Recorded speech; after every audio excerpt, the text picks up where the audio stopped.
กลุ่มนักธุรกิจมุสลิมหาดใหญ่รวมกับภาคีเครือข่ายกับจัดงานเสวนา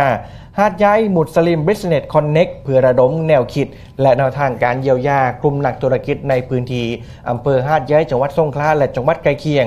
ที่ได้รับความเสียหายจากน้ำท่วมใหญ่ในช่วงปลายเดือนพฤศจิกายนที่ผ่านมานะครับโดยเน้นการสร้างความร่วมมือเพื่อพลิกฟื้นธุรกิจให้กลับมาเข้มแข็งอีกคนโดยมีนายประสานศรีเจริญประธานที่ปรึกษาคณะผู้ทรงคุณวุฒิจุฬาราชมนตรีเป็นประธานในพิธีมีนักธุรกิจมุสลิมในพื้นที่เข้ารวมว่า150คนนะครับภายในงานมีการจัดกิจกรรมสเปเชียลทอล์กและการเสวนาหัวข้อพลิกวิกฤตน้ำท่วมสู่โอกาสทางธุรกิจที่เติบโตการสร้างโอกาสเติบโตทางธุรกิจด้วยการเงิน5 ล้านและการแลกเปลี่ยนความคิดเห็นหาดใหญ่ไปต่อพลิกวิกฤตสร้างโอกาสทางธุรกิจครับโอกาสนี้นะคะนายธีรายีโกผู้ช่วยกรรมการผู้จัดการธนาคารอิสลามแห่งประเทศไทยหรือว่าไอแบงก์ค่ะได้รวมแสดงวิสัยทัศน์และย้ำถึงบทบาทของธนาคารใน